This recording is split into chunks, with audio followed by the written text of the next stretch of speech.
에베소서 5장 22절부터입니다. 아내들이여 자기 남편에게 복종하기를 주께 하듯 해라. 이는 남편이 아내의 머리됨이 그리스도께서 교회의 머리됨과 같음이니 그가 바로 몸의 구주시니라. 그러므로 교회가 그리스도에게 하듯 아내들도 범사에 자기 남편에게 복종할지니라. 여러분들 성경 딱 24절만 기록됐으면 우리 자매님들이 억울해서 어떻게 살겠습니까? 예? 자, 25절에 남편들아 아내 사랑하기를 그리스도께서 교회를 사랑하시고 그 교회를 위하여 자신을 주심과 같이 하라. 이는 곧 물로 씻어 말씀으로 깨끗하게 하사 거룩하게 하시고 자기 앞에 영광스러운 교회로 세우사 티나 주름 잡힌 것이나 이런 것들이 없이 거룩하고 흠이 없게 하려 하십니다. 이와 같이 남편들도 자기 아내 사랑하기를 자기 자신과 같이 할지니 자기 아내를 사랑하는 자는 자기를 사랑하는 것이라. 누구든지 언제나 자기 육체를 미워하지 않고 오직 양육하여 보호하기를 그리스도께서 교회에게 함과 같이 하나니 우리는 그의 몸의 지체임이라. 그러므로 사람이 부모를 떠나 그의 아내와 합하여 그들이 한 육체가 될지니 이 비밀이 크도다. 나는 그리스도와 교회에 대하여 말하노라. 그러나 너희도 각각 자기 아내 사랑하기를 자신같이 하고 아내도 자기 남편을 존경해라. 자, 지금까지 사실은 부부 얘기를 하면서 사도 바울은 교회와 예수님과의 얘기를 하고 있는 거예요. 부부의 중요성이 부부가 설명하는 것이 있기 때문에 중요한 겁니다. 그래서 이 비밀이 크도다 하고 이걸 설명 다 하고 나서 그러나 너희도 했을 때는 그렇다고 해서 딱 그리스도와 교회만 얘기하는 것은 아니다. 실제로 삶 가운데서 너희 부부끼리 이렇게 해라 이런 내용입니다. 사실 여러분들 오늘 이 내용 있잖아요. 대단히 힘도 깊어요. 또 이 내용 중에 얘기되는 다른 부분도 엄청 많고 하는데 간 만큼 갑시다. 예? 자, 하나님이 사람을 창조하고 나서 복을 주시잖아요. 그럴 때 첫째가 생육 번성 땅의 충만입니다. 생육입니다. 두 번째가 땅을 정복해라. 세 번째가 모든 것을 다스리라 하는 이 세 가지 복을 받았습니다. 이것은 남자와 여자가 함께 받은 거예요. 아담이 결혼하는 부분이 나오죠. 창세기 2장 10절에 나오는데 아담이 지금 하나님이 창조한 모든 것에 이름을 짓는단 말이에요. 아들을 위해서 창조한 이 세상을 지키는, 다스리는 아담이 아들을 위해서 만든 이 만물에게 너는 어떻게 예수를 위해서 존재해라고 임명하는 겁니다. 그것이 이름을 짓는 겁니다. 그런데 그때 아담이 돕는 배필이 없었다 얘기합니다. 그래서 하나님이 깊이 잠들게 하고 갈빗대로 여자를 만들죠. 그것을 뼈 중에 뼈, 살 중에 살이라고 아담이 고백하고 여자라고 불렀죠. 이러므로 남자가 부모를 떠나 그의 아내와 합하여 둘이 한 몸을 이룰지로다 하면서 이 결혼의 제일 첫 법을 주님이 얘기한 겁니다. 주님은 제일 처음부터 아담과 하와를 부부로 맺는 이것을 사실 예수님과 우리 교회로 얘기를 한 겁니다. 왜냐하면 남자가 부모를 떠나는 것은 예수님이 아버지를 떠나서 우리 교회와 한 몸을 이루는 것을 얘기한단 말입니다.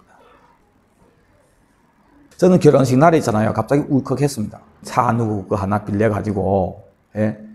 야 진짜 불쌍하게 결혼했지 지금 생각해보면. 그 형제가 차 운전하고 우리 둘이 뒤에 타고 지금 가는데 그 바깥에 사람들 있잖아요. 쭉 나와서 줄줄로 섰더란 말이에요. 근데 그거 어느새 갑자기 울컥한지 모르겠습니다. 그렇게 감동되는 거예요. 물론 뭐 이쁜 아내를 얻어서 기쁘죠. 울컥할 정도는 아니죠. 근데 밖에 그런 사람들 오면서 있잖아요. 이게 너무 사랑받고 축복받고 하는 저도 모르게 울컥했는데 우리는 결혼할 때 기대와 행복으로 이런 축복받으면서 결혼하잖아요. 예? 근데 예수님이 아버지를 떠나 우리와 한 몸을 이루기 위해서는 예수님은 죽는 것을 통해서 한 몸을 이룹니다. 죽는 것을 통해서. 죽고 갈 때까지는 약혼이에요. 재림할 때가 결혼하는 거예요. 그 유대인들이 결혼식이 그렇대요. 먼저 여자 집에 간대요. 가서 약혼하고 남자가 돌아와서 아버지와 집을 짓는데요. 결혼집을. 다 짓고 나서 언제 아버지가 이젠 됐다, 가 데려오라 하면은 그때 가 데려온대요. 우리 예수님이 와서 십자가 지면서 약혼한 거예요. 그리고 가서 처소를 예배하려고 한다고 했잖아요. 언제 올지는 나도 모르고 아버지밖에 모른다 얘기하잖아요. 아버지가 결정하는 거예요. 이건 약혼이란 말이에요. 그래서 언젠가 아버지 됐다 가라 하면은 이제 그 나라 가지고 집을 지었으니까 우리 데리러 오는 거예요. 그래서 그때 결혼이란 말이에요. 주님이 재림할 때 하늘에서 그 찬양 소리가 뭡니까? 신부가 준비되었다. 그래서 빛나고 깨끗한 세마포를 입게 허락하셨으니 하면서 어린 양의 혼인잔치에 청함을 받은 자들이 복이 있다 얘기하잖아요. 그때 우리를 신부라고 이렇게 표현을 합니다. 신부라고. 그러니까 그때 진짜 하나가 이루어진단 말이에요. 따라가겠습니다. 나는 지금 예수님과 약혼했다. 예, 우리는 이미 다 약혼한, 정혼한 사람들입니다. 하나님이 남자가 부모를 떠나 아내와 합하여 둘이 한 몸을 이룰지라 했을 때는 예수님이 우리를 대신해 죽을 것까지 다 아시고 이렇게 얘기한 겁니다. 예? 근데 오늘 핵심이 뭐냐면 돕는 배필입니다. 돕는 배필. 하와를 만들 때 아담이 돕는 배필이 없었기 때문에 그래서 하나님이 만들어 주신 거예요. 그럼 하와는 아담을 돕는 배필이란 말입니다. 배필이라는 것은 맞은편에 혹은 맞서서 이런 뜻입니다. 맞은편에서 맞서서 싸우는 게 아니고 맞은편에서 맞서 있으면서 협력해서 돕는 배필이란 말이에요. 그러면 우리가 뭘 돕는지를 알아야 돼요. 왜냐하면 하와가 아담이 돕는 배필이잖아요. 근데 하와가 아담이 설명하는 게 뭐라고요? 예, 예수님과 교회. 그래서 하와가 아담을 돕잖아요. 그것이 예표되는 예수와 교회에 있어서 그럼 교회는 예수를 돕는 거란 말이에요. 교회가 예수님이 돕는 배필이란 말이에요. 우리가 다. 그래서 부부 관계에 있어서 함께 뭘 하냐면 예수님을 돕는 일을 하는 거예요. 이거 부부의 핵심이에요. 왜 제일 처음에 아담을 창조하고 부부를 맺을 때부터 아담이 하나님의 영광을 위해서 뭔가 하고 있는데 세 가지를 하고 있었잖아요. 그것을 돕는 걸로 가정이 되어 있기 때문에 여러분 생각해보세요. 제일 처음에 컴퓨터는 작업해라고 만들어진 거란 말이에요. 그런데 이거 가지고 뭐 칼판 만들든지 됩니까? 그거 안 되는 거예요. 제일 처음에 부부라는 것이 이렇게 생긴 거예요. 남자들이 어떤 일에, 주를 위한 그 일에 불렀기 때문에 여러분들이 있게 된 거예요. 남편에게 감사한 거 아니고 남편이 부름받은 그 일에 감사해야 돼요. 그거 없으면 여러분들 안 만들어요, 주님이. 그래서 뭘 돕는지를 알아야 됩니다. 뭘 돕는지. 제일 처음에 생육하고 번성해라고 했잖아요, 아담에게. 제일 처음에 뭘 돕는 거예요? 생육하고 번성하는 이걸 돕는 거예요. 그 다음에 땅을 정복하는, 영역을 정복하는 그 일입니다. 그걸 돕는 거예요. 그리고 다스리는 일은 이제 주님이 재림함으로 진짜 다스리게 됩니다. 왕 같은 세상을. 그러니까 뭘 돕는가? 여러분들 이런 개념이 있어야 됩니다. 여자가 남자를 돕는 것은 여자가 옆에 하는 건 우리이기 때문에 교회. 그래서 이제는 여러분들 그냥 부부 관계로만 생각하지 말고 내가 내 남편을 도와서 그래 뭘 하는데 우리 함께 예수님이 돕는 배필이 되는 거다 이거예요. 이걸 빼버리면 부부가 의미가 없습니다. 요걸 빼고 무슨 가정 행복학교, 뭐 부부 행복, 무슨 세미나 뭐 다 의미 없습니다. 그 다 의미 없는 거예요. 뭘 돕는지 확실하게 알고 도와야 될 거 아닙니까? 그래서 사실 오늘 말씀은 여자들을 좀 심판대 위에 씌워놓는 말씀입니다. 여자들. 그리고 보니까 우리들만 딱 남자네. 우리 자매님처럼 난 남편 없는데 그러면 들을 필요 없잖아요. 예? 다 들어야 돼요. 오늘 이 말씀 다 알아야 돼요. 여자라면 다 들어야 됩니다. 여자라면. 자, 그러면 돕는 배필이 참 의미에 대해서 우리가. 자, 여러분들은 돕는다는 걸 어떻게 생각합니까? 여러분들 항상 남편 보면 제일 처음에 그냥 다가오는 것이 내가 도와야 할 분. 이런 개념이 있어야 돼요. 그것 때문에 여자가 있게 됐는데, 부부가 있게 됐는데, 아닙니까? 어디 결혼할 때 그리고 결혼한 사람도 어디 있을까? 자, 우리 이제 말씀으로 돌아가야 되겠죠? 그렇죠? 자, 우리 집사님도 남편 딱 봤을 때 제일 첫째가 내가 도와줘야 할 분. 이거 항상 첫째로 주세요. 우리 어머님 아시겠습니까? 예? 지금까지 제대로 못 도와줘서 자꾸 속삭이는 거예요. 원래 그 사람 성을 많이 아니에요. 제대로 덮지 못해서 그래요. 자, 오늘 말씀 보겠습니다. 5장 22절에 아내들이여 자기 남편에게 복종하기를 주께 하듯 해라 했는데, 이 복종은 돕는 거예요. 남편을 돕는 거란 말이에요. 첫째가 복종인데, 히포타소라는 단어인데 마음의 자세를 아래로 놓다 이런 뜻입니다. 어떨 때는 화낼 때도 있습니다. 맞죠? 잔소리 할 때도 있고, 뭐 어떻게 하든지 마음의 자세가 남편을 무시하고 그 높은 것에 서면은 이건 아닌 거예요. 화낼 수도 있어요. 그러나 마음이, 이분은 내 머리라고 하는 그 낮은 자세에서 해라 이거예요. 이게 성경의 가르침입니다. 주님께 하듯이. 왜냐하면 남편이 아내의 머리됨이 그리스도께서 교회의 머리됨과 같음이니 그가 바로 몸의 구주시니라. 그러므로 교회가 그리스도에게 하듯 아내도 범사에게 자기 남편에게 복종할지라. 그리고 남편 보고는 아내 사랑하기를 그리스도께서 교회를 사랑하시고 그 교회를 위하여 자신을 주심같이 해라. 이는 곧 물로 씻어 말씀으로 깨끗하게 하사 거룩하게 하시고. 이제부터 여러분 잘 들으셔야 됩니다. 자, 남편 보고 아내를 사랑해라고 했는데 예수님처럼 그렇게 사랑해라. 예수님이 교회를 사랑한 것처럼 예수님은 교회를 위해서 자신을 줬다. 십자가를 통해서 생명을 준 거예요. 완전히 죽은 거예요. 여러분들, 주님이 이 땅에 오셔서 우리를 위해서 희생한 거는 지금 이 땅에 온 자체가 아주 큰 희생입니다. 하늘의 영광을 다 버리고 왔는데 말구유에서 올 때부터 우리 먹거리로 온 거예요. 히브리서에는 예수님을 위해서 하나님이 육체를 예비했대요. 그 육이 무슨 육이에요? 저는 기억됩니다. 중학교 올라갔을 때 처음 구두 사 신어봤는데, 겨울에. 근데 우리 어머니 그때 5원짜리를 막 했는데 제 기억에 그때 한 70원짜리였을 거예요, 아마. 가죽도 아닌데. 그때는 가죽인가 했지. 겨울에 신딱 벗어놓고 스케이트 타다가 다시 와서 진짜 뭐 땅땅해졌어요. 그 가죽이 뭐 어떻게 땅땅해집니까? 모르고 그냥 구두라고 하여튼. 근데 그때 엄마가 그 돈 셀 때 있잖아요. 제가 그렇게 갈등한 거예요. 아, 내 꼭 이거 싸 신어야 되는가, 이거. 정말 신고 싶은데. 그 엄마가 그렇게 번 돈을 있잖아요. 어떻게 또 오래 했는지, 그것도. 이거 보면서 그렇게 마음이 아픈 거예요. 예? 엄마는 제대로 입지도 못하면서 자녀를 위해서 이 좋은 옷을 사입해주고 할 때 우리가 감동 먹잖아요. 그렇죠? 부모들은 정말 자녀에게 좋은 것을 입히기를 원하는 거예요. 근데 예수님은 이 땅에 올 때 하나님이 예수님에게 몸을 주시는데 이 몸은 이거 입고 가서 죽어라 이래요. 이거 죽는 몸이란 말이에요. 우리를 위해서 찢길 몸이란 말이에요. 그 몸을 입고 가는 거예요. 우리 예수님이. 그래서 이 육신으로 입고 오는 것부터 주님은 희생이에요.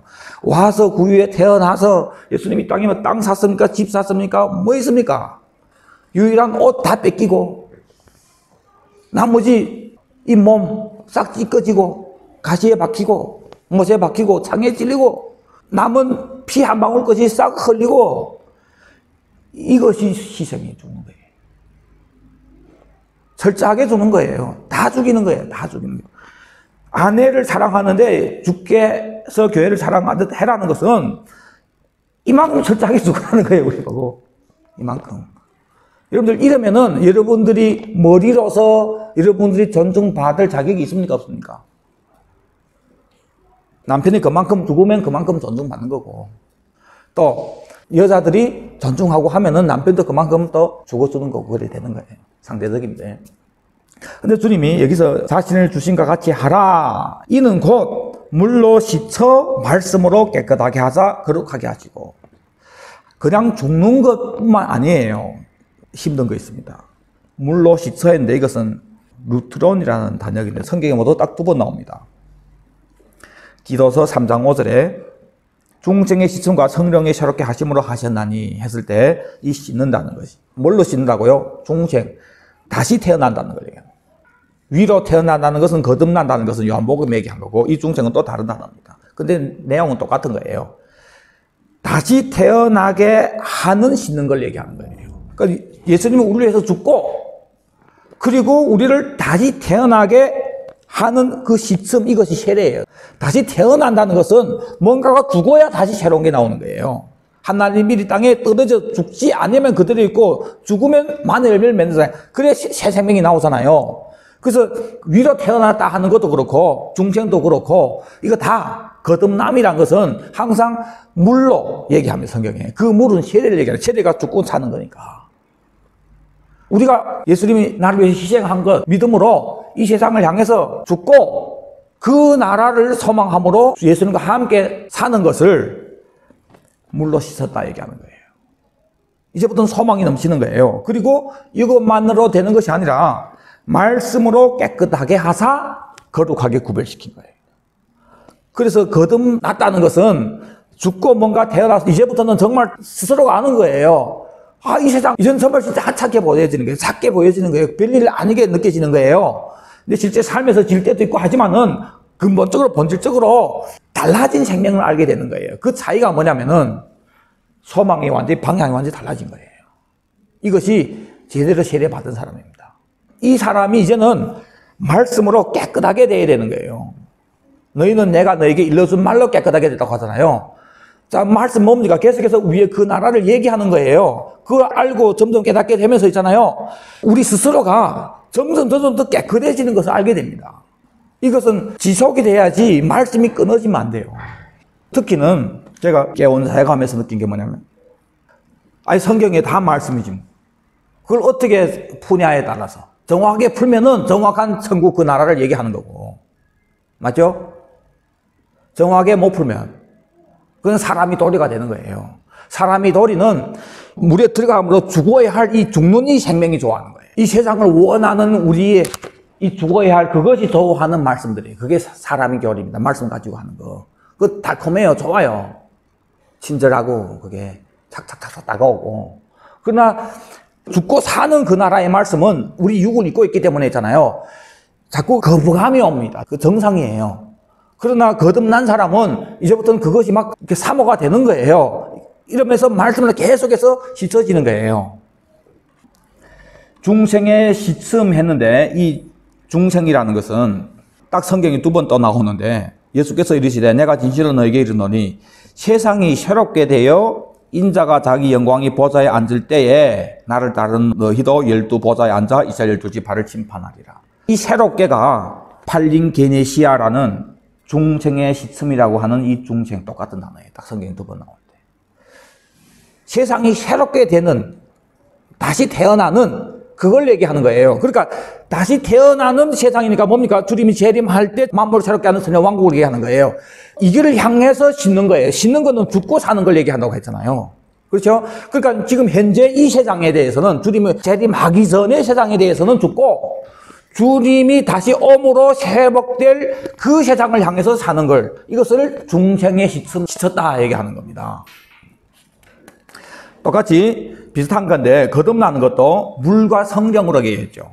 물하고 성령입니다. 오늘 이 말씀은 중생의 씻음과 성령의 새롭게 하심, 또 예수님이 물과 성령으로 나지 아니하면 항상 이 물하고 성령 같이 나오죠. 맞죠?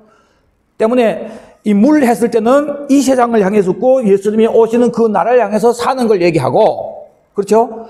그 다음에 성령으로 났다는 것은 그 말씀의 공급을 받게 되는 거예요. 이해되게 되고, 성령으로 인해서. 이 거듭나지 않은 사람, 이 세상을 향해 죽고 그 나라를 향해 살지 않은 사람에게는 이 말씀이 안 들어가요. 깨닫지 못해, 이해를 못해요, 아예. 자, 뭘 얘기하려고 하냐면, 성경에 예수님이 남편들 보고 예수님이 우리를 사랑했듯이 그렇게 사랑해라고 했는데 그냥 죽은 것만 아니고 이 세상을 향해서는 죽게 하고 그 나라를 향해서 살게 하고 성령 보내줌으로 진행하는 거예요.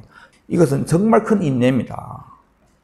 여러분들 아내를 향해서 그저 주고 쓸 데 없습니다. 계속 주고 하는 것이 아니라 이 아내가 뭔가를 향해서는 죽고 뭔가를 향해서는 살도록 해주는 거예요. 그리고 성령님이 인도하신 가운데서 이 말씀으로 계속해서 씻음을 받도록 말씀이 공급이 되어지도록 돼야 되는 거예요. 이것이 가정의 남자들이 할 일이란 말이죠. 물론 당연히 이 본문은 이미 다 믿은 가정을 상대로 지금 얘기하는 겁니다. 예? 이것이 사랑이란 말입니다. 이것이 사랑. 자, 이걸 모르고 그냥 죽어주는 걸 하다 보면 어느 날 뭐라고 하는지 압니까? 아니, 안까지 보자 하니까 더러우냐 이렇게 나오는 거예요. 참아준 거예요. 그냥 아이 죽자. 쓸데없어요. 죽는 거는 소금 나올 때 얘기했잖아요. 그럼 뭘 얘기합니까? 죽는 거는 거름이 되는 거예요. 소금이 돼서 거름이 되는 거예요. 그 다음에 거기에 뭘 줘야 되는 거예요? 말씀이 들어가도록 해서 말씀으로 계속해서 말씀으로 깨끗하게 해서 이것을 아내에게 계속 공급해 줘야 되는 거예요. 이거 쉽지 않습니다. 자, 물로 씻어 말씀으로 깨끗하게 하자. 거룩하게 하시고. 그래서 결론 뭡니까? 자기 앞에 영광스러운 교회로 세우사 티나 주름 잡힐 것이나 이런 것들이 없이 거룩하고 흠이 없게 하려 하십니다. 목적은 언젠가는 예수님 앞에 설 수 있는, 우리 지금 약혼했다고 했잖아요. 이 약혼한 약혼녀가 결혼식장에 전혀 부끄러움이 없이 신랑하고 결혼할 수 있는 사람으로 서도록 하기 위해서 누구를요? 자기 아내를. 자, 여기서 티나 주름 잡힌 것이나 이런 것이 없이 거룩하고 흠이 없게 하려고 한다고 했는데, 흠이 없게 한다는 것이 유다서 1장 24절에 능히 너희를 보호하사 거침이 없게 하시고 너희로 그 영광 앞에 흠이 없이 기쁨으로 서게. 또 빌립보서 2장 15절에 너희가 흠이 없고 순전하여 어그러지고 거스르는 세대 가운데서 하나님이 흠 없는 자녀로 세상에서 그들 가운데 빛들어 나타내며, 골로새서 1장 22절에는 이제는 그리스도의 죽으심으로 말미암아 그분이 육신이 몸으로 화목하게 하시어 너희를 거룩하고 흠이 없고 책망할 것이 없는 자들로 하나님 앞에 세우고자 하셨으니 너희가 만일 믿음에 거하고 튼튼한 터 위에 굳게 서서 너희가 그런 복음의 소망에서 떠나지 아니하면 그렇게 된다.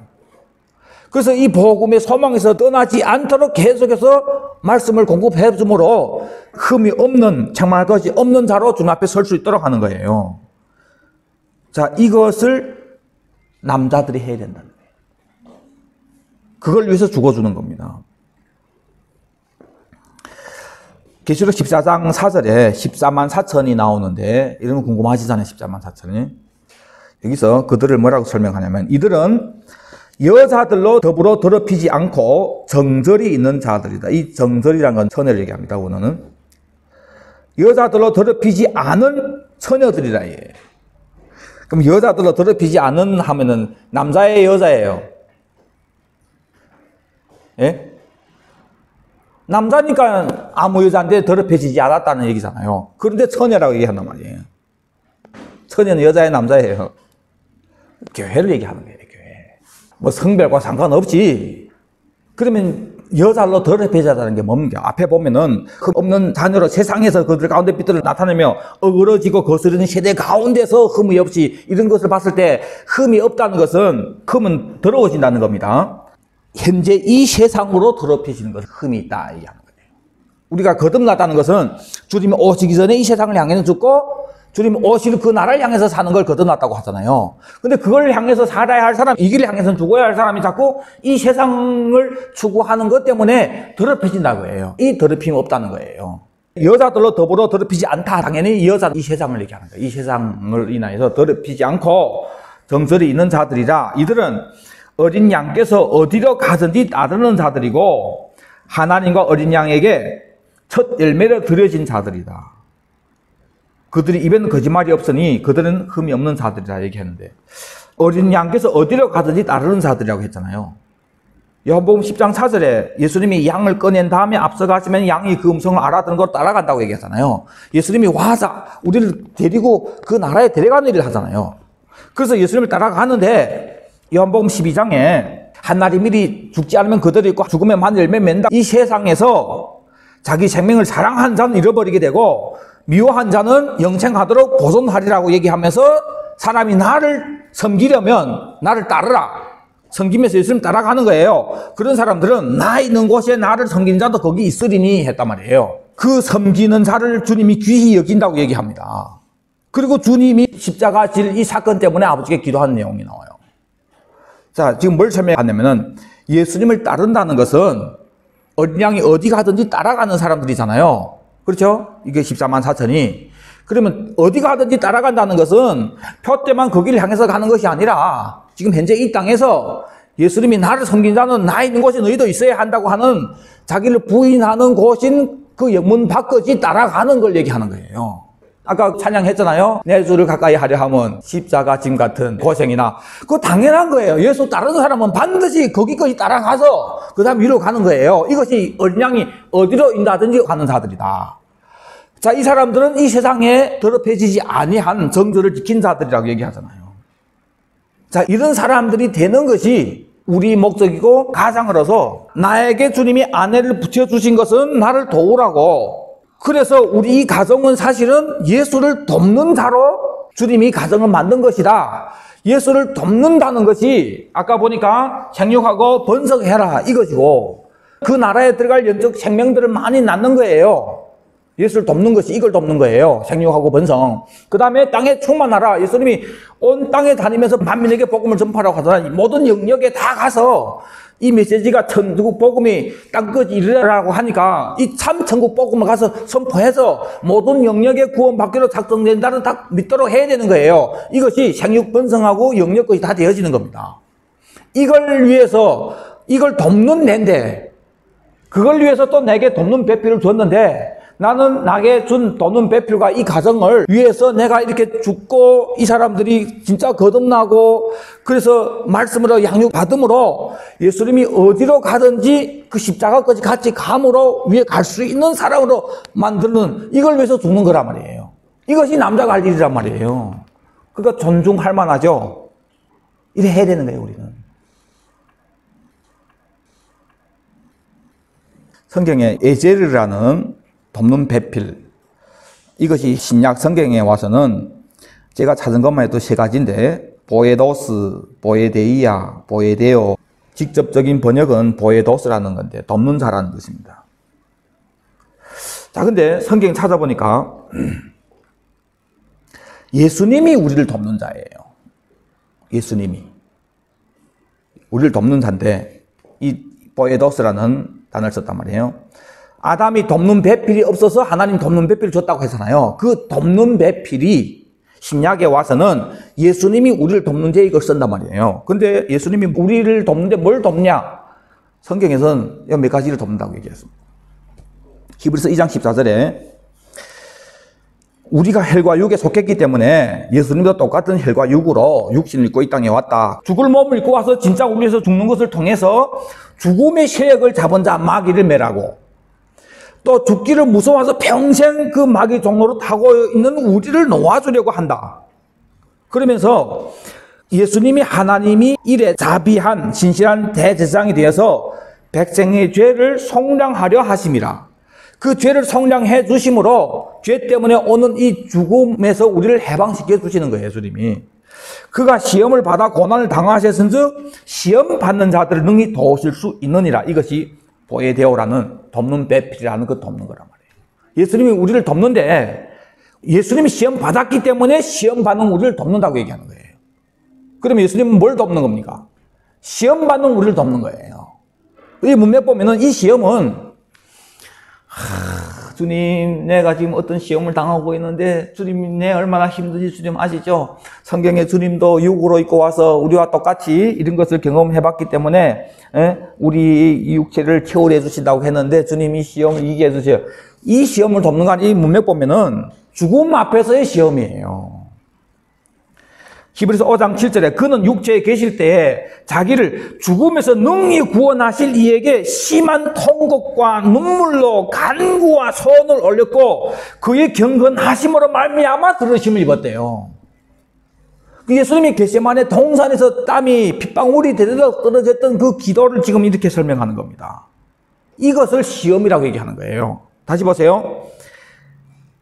자녀들도 혈과 육에 속해였기 때문에 또한 같은 모양으로 혈과 육을 함께 지내심은 죽음을 통하여 죽음의 세력을 잡은 자 마귀를 멸하시며 이 죽는 걸 얘기하잖아요. 그러면서 시험을 받아 고난을 받았기 때문에 시험 받는 자들 능히 도울 수 있다고 하는 것은 우리가 죽음 앞에서의 마지막 최후의 그 시험, 정말 순교를 앞두고 죽음 앞에 있었을 때 사도 바울처럼 내가 선한 싸움을 싸우고 믿음을 지키고 달려갈 길을 마쳤으니까 이제부터 의의 면류관이 예비되었다고 당당하게 죽음만 너 이기는 것이 어디냐 하면서 자유할 수 있는 이 도움을 주님이 주시는 거예요. 이 시험에서 이기게 하시는 분이 예수님이라고 해요. 왜? 예수님도 과거에 그런 걸 경험했다고 합니다. 자, 지금 우리 뭘 찾냐면은 우리 남자와 여자가 다 예수님을 돕는 배필이란 말이에요. 근데 이 돕는다는 것을 성경에 보니까 예수님이 우리를 도운 것이 있단 말이에요. 뭘 도웠냐? 이 죽음 앞에서 이기도록 하는 이걸 돕는 겁니다, 주님이. 또 히브리서 13장 4절에 모든 사람은 결혼을 귀히 여기고 침소를 더럽히게 하지 않게 해라. 음행하는 자들과 간음하는 자들을 하나님이 심판하신다. 돈을 사랑하지 말고 있는 바를 족한 줄 알라. 여러분들 이 문맥 보면은 이거는 그냥 육적인 어떤 음행 얘기하는 것 같지만은 그것도 당연히 있겠지만은 돈을 사랑하는 이런 것이 음행과 간음입니다. 문맥 보면 그래요. 그가 친히 말씀하시기를 내가 결코 너희를 버리지 아니하고 과연 너희를 떠나지 아니하리라 하셨느니라. 그러므로 우리가 담대히 말하되 주는 나를 돕는 이시니, 우리를 돕는 분이란 말이에요. 뭘 돕는 거예요? 사람 내게 어찌하리요 하면서 하나님이 말씀을 너에게 일러주고 너희를 인도하던 자들을 생각하며 그들이 행실이 결말을 주의하여 보고 그들의 믿음을 본받으라. 그래서 제가 이 문맥 보면은 그렇게 나온다는 거예요. 보세요. 돈을 사랑하지 말라. 있는 걸 족한 줄로 여기라. 두려워하지 말라. 주님이 나를 돕는데 사람 내게 어찌하리요? 내가 무서워하지 않겠다. 내게 복음을 전했던 그 사람들을 생각해라. 그 사람들이 결말을 한번 주의해봐라. 그리고 그들의 믿음을 본받으라 했단 말이에요. 히브리서 13장 7절에. 이 사람들을 인도했던 사람들을 생각하고 그들이 행실이 결말을 보니까 다 순교당한 거예요. 순교당한 사람들이 그 사람들 다. 그 결말을 네가 봐라 이거예요. 주는 나를 돕는 자신이 내가 두려워하지 않겠노라 하고 내게 복음을 전했다는 사람이 결말 생각해봐라. 아, 다 순교했다. 그렇지만 이 사람들은 부활한 사람들이기 때문에 주는 나를 돕는 자신이란 건 돈 결국 준다 그런 얘기 아니란 말이에요. 이해되시죠? 그리고 그들의 믿음을 본받아라 해야 그 사람들은 믿음으로 결국 순교당한 거예요. 그 믿음 본받아서 이 땅에서 순교하려고 살아라 그거예요. 돈을 사랑하지 말고 인들을 족한 줄로 여기면서 이 부분을 주님이 돕는 거예요. 이것을. 성경에 이 돕는다는 것이 이렇게 썼단 말입니다. 결혼을 귀히 여기고 침소를 더럽히게 하지 말라. 음행하는 자들과 간음한 자를 하나님 심판한다. 돈을 사랑하지 말라. 이는 바를 족한 줄로 여기라. 지금 뭘 얘기하는 거예요, 사실을. 육적인 그런 음행 통해서 뭘 얘기하는 거예요. 돈을 사랑하는 그 음행을 지금 얘기하는 거예요. 그래서 돈을 사랑하지 말라. 있는 걸 족한 줄로 여기라. 그럼 됩니까? 다른 사람들 좀 충분이랑 좀 맞지? 많이 하고 그래야지. 그건 있는 줄을 족한 줄로 뭐 얘기는 거예요? 돈을 사랑하는 거예요. 그걸 주님이 가늠한다고 얘기합니다. 자, 그거 됩니까? 근데 주님이 내가 결코 너를 버리지 아니하고 과연 너를 떠나지 아니하리라 하셨느니라. 그러니까 우리가 담대히 말하되 주는 나를 돕는 이시니 내가 무서워하지 않겠노라. 사람 내게 어찌하리요? 돈을 사랑하지 말고 있는 바를 족한 줄로 여기라. 그게 만족하고 살면은 주님이 나를 돕는 분이기 때문에 주님 다 공급해 주신다. 이런 도움으로 보는 거예요. 근데 그 반대예요. 돈이 없어 내가 죽어도 두렵지 않다는 거예요. 주님이 나를 돕기 때문에 뭘 돕는 거예요? 아까 우리 봤잖아요. 뭘 돕는 거예요? 죽음을 이기는 이 도움을 이 시험에서 우리를 이기게 하잖아요. 때문에 지금 전체적인 이것은 이 땅에 대해서 기껏해야 굶어 죽겠지. 끝까지 이 세상을 원하는 그걸 타협 안 하는 거예요. 이것은 주님이 알아서 해주신 부분이고 주님이 날 돕으니까 내가 두려워하지 않겠다 해서 주님이 진짜 돈까지 다 도와준다 그런 걸로 보면은 사도 바울이라면 다 주님 도움 받지 못한 사람들이에요. 수도 없이 굶고 헐벗고 그걸 많이 당했습니다. 그때는 주님이 뭐 죽었어요.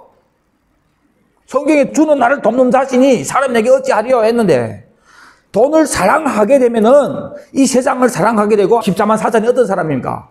주님 오기 전에 이 세상으로 더럽혀지지 않은 사람이란 말이에요. 이걸 추구하지 않는 사람이란 말이에요. 그 나를 추구하는 사람들이란 말이에요. 근데 돈을 사랑하게 되면 자꾸 여기에 더러워져요. 믿음도 더러워지고 신앙도 더러워지고 선한 양심도 더러워지고 자꾸 이게 더러워지는 거예요. 이것을 성경에 간음이라고 얘기하는 거예요. 그럴 때 우리가 있는 줄을 족한 줄로 여길 것이다. 사람이 내게 어찌하리요? 주님이 나를 도와서 결국은 부활의 생명 그 나라를 향해 가게 되는데 그 돕는 거 이걸 돕는 걸 얘기한단 말이에요. 그러니까 자유하게 되는 거예요. 여기서. 그러면 주님이 많이 주실 때는 많이 드세요. 그러나 어떨 때 힘들잖아요. 경제적인 어떤 힘들잖아요. 거기 묶이지 말라고 해요. 자유해라 그거예요. 주님이 우리 믿음에 따라서 인도해 주십니다. 여러분 근심하지 마. 절대 사도 바울처럼 굶기진 않아요. 왜냐하면 그만한 그릇이 아니기 때문에. 그 정도는 안 합니다. 근심하지 마세요. 예? 주님이 우리를 돕는데 성경에서 이 단어 몇 개밖에 안 나왔는데 다 이 죽음의 앞에서 우리를 도와서 이기게 하는 그 도움을 얘기하는 거예요. 그러면서 밑에 너희를 인도하는 자들에게 순종하고 복종해라. 그들은 너희 영혼을 위하여 경성하기를 자신들이 성장하는 것 같이 하느니라. 그들로 하여금 즐거움으로 이것을 하게 하고 근심으로 하게 하지 말라. 그렇지 않으면 너에게 유익이 없느니라. 이런 부분을 주님이 여러분들 돕는데 누굴 통해서 돕는 거예요? 말씀 전하는 종들 통해서 돕는 거예요. 때문에 여러분들 인도하는 저를 속 썩이지 말고 여러분들은 저를 도와야 되는 거예요. 돕는 배필. 우리는 함께 예수님 돕는 배필이에요. 맞죠? 부부 함께 예수님 돕는 배필이에요. 그러나 아내는 또 그 안에서 남편을 돕는 배필이에요. 맞죠? 또 우린 전체가 다 예수님을 돕는 배필인데 그 중에서 또 여러분은 저를 돕는 배필이에요. 저를 돕는 배필입니다. 잘 도와야 됩니다. 그래야 제가 또 여러분들 잘 목양해서 끝까지 거기를 성공시키는 거예요. 때문에 여러분들 잘못된 목자 만나면은 실컷 도와주고 실컷 그저 당하는 겁니다. 그래서 여러분들 제가 마음이 변질지 않고 악한 종이 되지 않도록 여러분들이 기도해서 지켜야 되는 거예요. 저를 위해서 말고 여러분 자신들을 위해서. 마지막으로 성경에 또 이 돕는다는 단어가 히브리서 4장 16절에 나오는데 앞에서 먼저 안식에 들어가기를 힘써라 얘기하면서 갑자기 하나님 말씀은 살아있고 운동력이 있고 뭐 좌우의 날선 어떤 것보다 더 예리해가지고 사람이 마음이 생각, 뜻까지 다 관찰한다. 때문에 지은 것이 하나도 하나님 앞에서는 감출 수 없고 벌거벗은 것이 다 드러난다 이거예요. 안식을 향해서 살아라 하고서 하나님 말씀 앞에서 네 감추지 못한다. 다 드러난다는 거예요. 그렇지. 그 나를 향해 살아야지. 하는데 사실 우리 안에 그렇지 못한 부분들이 주님은 다 알고 계신다 거예요. 사람은 속여도 하나는 못 속이는 거예요. 제가 그때 회개했다고 했잖아요. 낙지 간다 하니까 막 천연왕국 생각할 때마다 더 기분 좋단 말이에요. 이 사실이에요. 말씀 전하는 저도 이런데 어떡합니까? 성경에는 안식에 들어가기를 힘쓰라고 하는데 실제 나는 그걸 위해서 힘쓰지 않는 자신이 말씀 앞에서 폭로되는 거예요. 그러니까 뒤에서 얘기하는 거예요. 만물이 벌거벗은까지 드러나느니라 하고 15절에 너에겐 대제사장이 있잖아. 그분은 네 연약함을 동정할 수 있는 분이다. 왜냐하면 그분도 와서 시험을 받았던 육을 가지고 왔었던 분이다. 그러므로 우리는 그 나를 향해서 가지 못하는 그런 부분들이 탄로나는데 긍휼하심을 받고 때를 따라 돕는 은혜를 얻기 위하여 은혜의 보좌 앞에 나가라. 가서 도움을 구해라 그거예요. 돕는 은혜를 얻기 위하여. 우리가 무슨 도움을 구하러 갔어요? 거길 향해서 가는데 아니 되는 거. 그 도움을 구하러 가는 거예요. 은혜의 보좌 앞에 가서 성경에서 구해라는 건 이겁니다. 저도 모르고 또 은혜의 보좌 앞에 가서 우리가 주님 앞에 구합시다 하고 짓다 주님이 구하지 말라고 구하면서 깎으러 가는 거예요. 주님 기채우는 거예요. 기채우는 거. 자, 정리해보면은 성경에 주님이 우리를 돕는다고 얘기했는데 주님이 우리를 돕는 것은 죽음 앞에서 우리를 돕고 그리고 이 땅을 내려놓지 못하는 그래서 순교의 정신으로 그것을 살지 못하는 부분들을 주님이 우리를 돕고 그 나라를 향해서 정말 최선을 다해 살아야 되는데 못하는 부분을 우리가 주님 앞에 구하면은 그걸 돕는 거예요. 자, 전체적으로 봤을 때 주님이 우리를 돕는 거는 다 방향이 위로 되어 있는 거예요. 그거 돕는 거예요, 그거. 왜? 주님이 그걸 하고 계시니까. 그럼 우리가 주님을 돕는 건 뭘까요? 고린도후서 6장 1절에 우리가 하나님과 함께 일하는 자로서 너희를 권하노니 하나님 은혜를 헛되이 받지 말라. 사도 바울이 우리는 하나님과 함께 일하는 자들이라. 하나님이 하시는 그 일을 인간이 함께 일하는 게 통공이랑 중국어에는 통공, 함께 일하는 거예요. 다시 말해서 우리가 하나님을 돕는 배필로 함께 일한단 말이에요. 아까 성경에서 돕는다 했을 때 돕는 배필이 뭐라고요? 배필이라는 것이 네 개 들어가는 건데 어떤 것이 앞에 맞은편에서 맞서서라는 뜻이란 말이에요. 같이 맞대고 그분을 돕는 거예요. 주님이 하신 일을 하는 거란 말입니다. 사도 바울이 우리가 그 동역자라고 얘기하잖아요. 자, 하는 것을 보면 아까 우리가 나눴습니다. 첫째는 생육하고 번성하는 것이고 땅을 정복하는 것이고 그리고 모든 것을 다스리는 것인데 바다의 물고기와 하늘의 새와 땅에 움직이는 모든 생물을 다스리라고 했잖아요. 그런데 로마서 8장 19절에 보니까 피조물이 고대하는 것은 하나님의 아들들이 나타나는 것을 고대하고 있다. 피조물이 지금 현재 허무한데 굴복하고 있는데 이것이 자기가 원해서가 아니라 방법이 없어서 당하고 있다. 때문에 이 모든 피조물이 바라는 것은 이 피조물이 지금 썩어짐의 그 종로를 한 거기서 나와서 하나님의 자녀들이 영광의 자유에 들어가는 것이라. 본래는 아담이 다스려야 할 이 피조물이 지금 주인이 바뀐 거예요. 거기서 지금 노예당하고 있는 거예요. 그래서 피조물이 원하지 않는 거예요. 그러면 이 피조물이 원하는 것은 뭡니까? 하나님의 아들들이 나타나는 거. 그럴 때 거기에 들어감으로 완전히 참 선한 하나님이 사람들에게 다스림을 받게 되는 거예요. 그 천연왕국이 이루어진단 말이에요. 왜 하나님의 아들들이 나타날 때가 어쩝니까? 주님 재림할 때 첫째 부활에서 참여한 사람들이 있으니까 함께 오는 걸 얘기하는 거예요. 때문에 이 다스림은 그때 가서 이루어지는 거예요. 참 다스림은.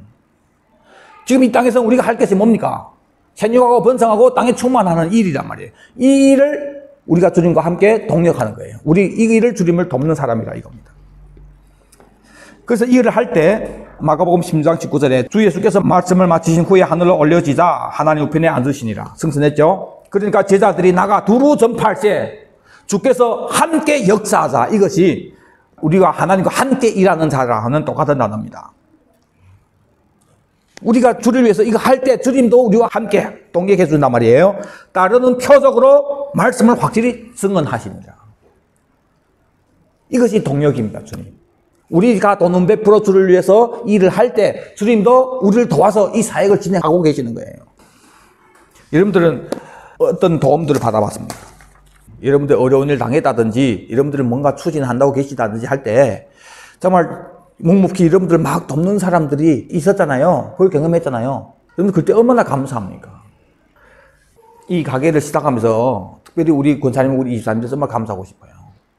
얼마나 잘 도와주시는지 제가 근심을 안 해요.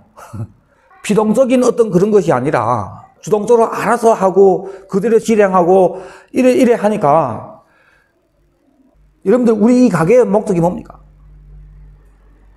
천국 복음을 전하는 거예요. 모르는 사람들에게 복음을 전하고 아는 사람들은 와서 깨우고 이 사역을 이걸 통해서 이게 목적이잖아요. 그렇죠? 그러니까 여러분들이 저를 돕고 있는 이것이 주님이 하나님이 함께 동역해 주는 거예요. 지금 제가 예수님이 돕는 배필로서 이 일을 위해서 제가 부름받아서 막 하려고 할 때 하나님이 권사님, 집사님 같은 여러분들을 통해서 저를 동역해 주는 것이 이렇게 나타나는 거예요. 로마서 8장 28절에 우리가 알거니와 하나님을 사랑하는 자 곧 그때로 부르심을 입은 자들에게는 모든 것이 합력하여 선을 이루느니라. 여기서 이 모든 것이 합력하여 이것이 우리는 하나님과 함께 일하는 자라고 하는 휘네르게오라는 단어입니다. 그러니까 우리가 하나님 사랑하잖아요. 하나님이 뜻대로 부름을 받았잖아요. 그래서 그걸 위해서 우리가 돕는 배필을 살고 있잖아요. 그럴 때 그런 자들에게는 모든 것이 다 합력한다는 것은 모든 것이 나를 도와준다 이거예요. 그래서 결국은 성경의 선은 그 나라밖에 없습니다. 선을 이루게 하는 겁니다. 결론은 이 부르심을 받은 자들이 의롭게 되고 영화롭게 되는 겁니다. 30절에. 자, 결론 짓겠습니다. 여러분들은 예수님이 돕는 배필이 맞습니까? 그러면 여러분 진짜 예수님을 돕고 계세요?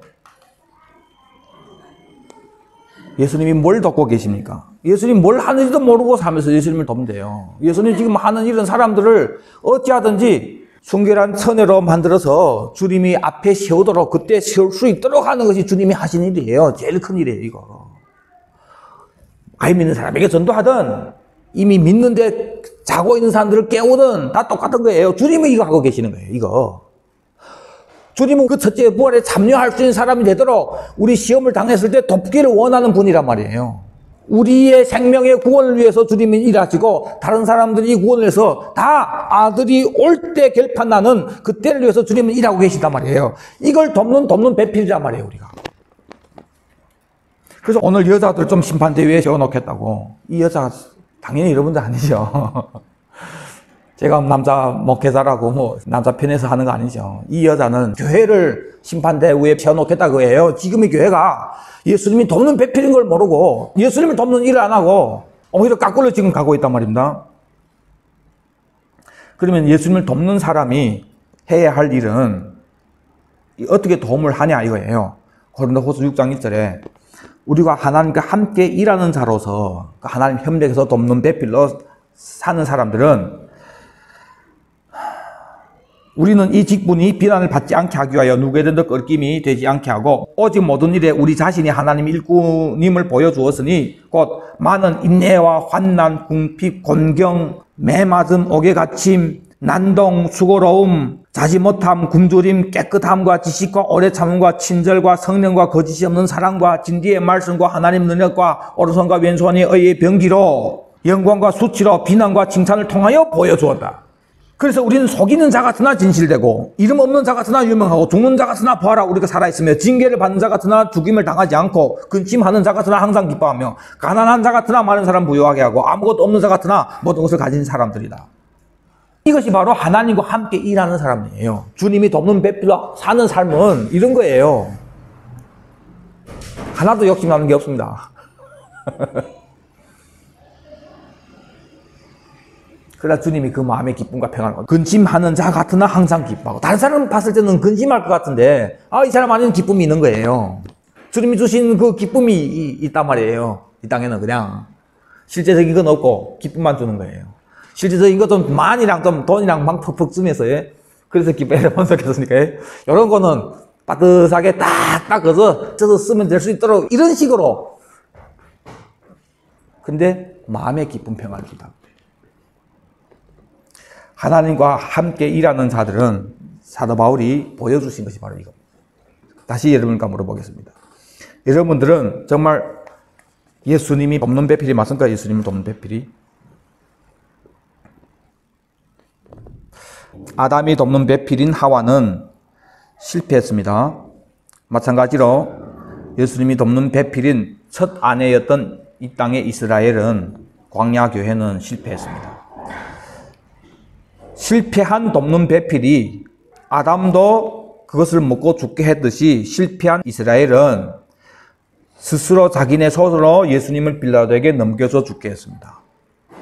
이제 천국의 지식의 열쇠를 받은 신약교회는 예수님이 돕는 배필로서 실패한 자와 이기는 자로 이제 나뉘게 됩니다. 이 땅의 교회가. 과거에 실패했던 그런 돕는 배필이 못되고 오히려 죽이는 그런 사람이 되든가 아니면 참 돕는 배필, 사도 바울처럼 이런 사람이 되든가 이걸로 나뉜다 거예요. 교회가 지금 나뉩니다. 오늘 여자들을 좀 심판대 위에 세워놓겠다고 했는데 이 여자가 바로 교회란 말입니다. 참 돕는 배필로서 사도 바울은 이렇게 엄청난 고난과 그런 것을 감수하면서 우리는 하나님 동역자라고 감히 얘기할 수 있는 거예요. 우리가 예수님이 돕는 배필 했을 때는 육적으로는 피곤하고 힘든 것 너무 많아요. 이런 전체적인 예수님과 나의 관계, 이것을 위해서 가정에서 남편이 되고 아내가 되라고 합니다. 남편은 머리로서 정확한 방향으로 아내와 자녀를 이끌고 남편이 먼저 그 길을 앞서서 가야 되는 거예요. 가면서 아내를 또 자녀를 끌고 가야 되는 거예요. 예수님이 주신 권세와 사랑과 인내와 무엇보다도 십자가의 자리에서 거름이 되는 소금으로 아내에게 자녀에게 정확한 빛을 비춰줘서 언제까지? 될 때까지. 언제 됩니까? 완전히 죽으면 됩니다. 완전히 죽을 때가 상대가 살아나는 때입니다. 주님은 우리에게 그렇게 했습니다. 주님이 웬간에 죽어서 우리가 살 수 있다면은 주님 뭐 그 비참하게 죽겠습니까? 와서 그냥 피가 딱 걸리고 그냥 가면 될 거 아닙니까? 왜 그렇게 많은 것을 주님 다 당했습니까? 그런 처자는 완전한 그런 죽음이 있은 다음에 우리가 사는 거예요. 이것이 그리스도와 교회의 관계란 말이에요. 그리스도가 그렇게 죽어서 교회가 살았단 말입니다. 그 남편들 보고 니도 이렇게 죽어라고 해요. 그래야 아내가 산다, 가정이 산다 이겁니다.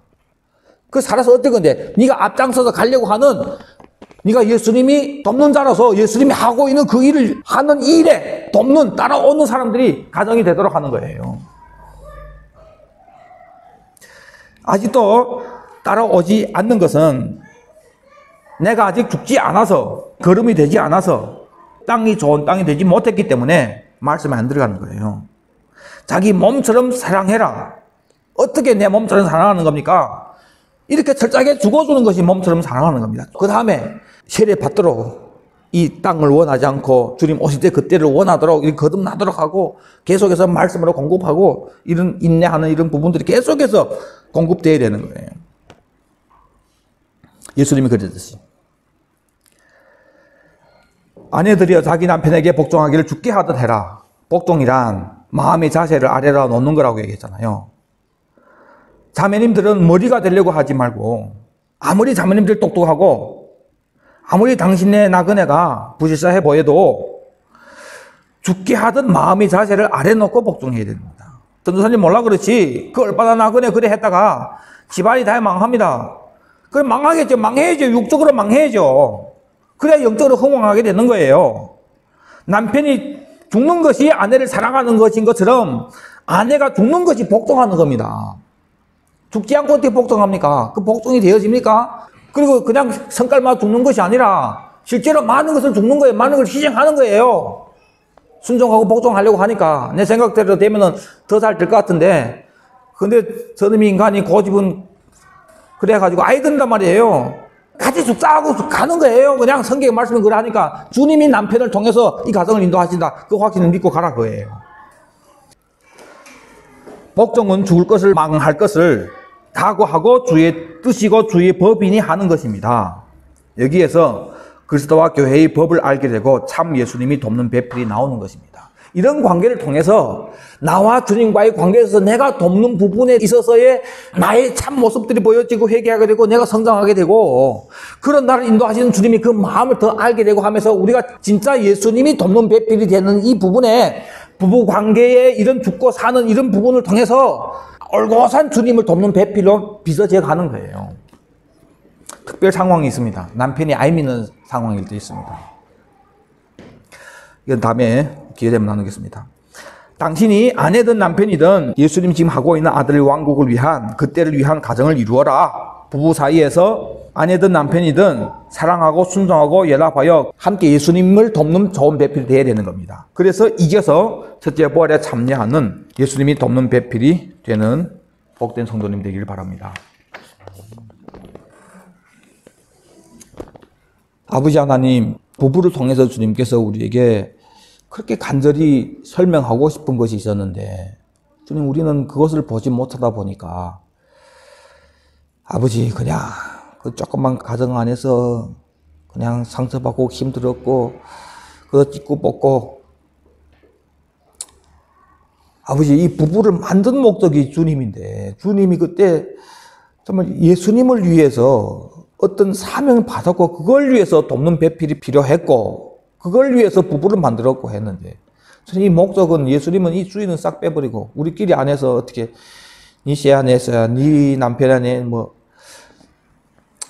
아버지 하나님 그러면서 세월 다 보내고 자녀들은 다 커갖고 주님 어떡합니까 우리 아버지 우리를 용서하여 주시옵소서.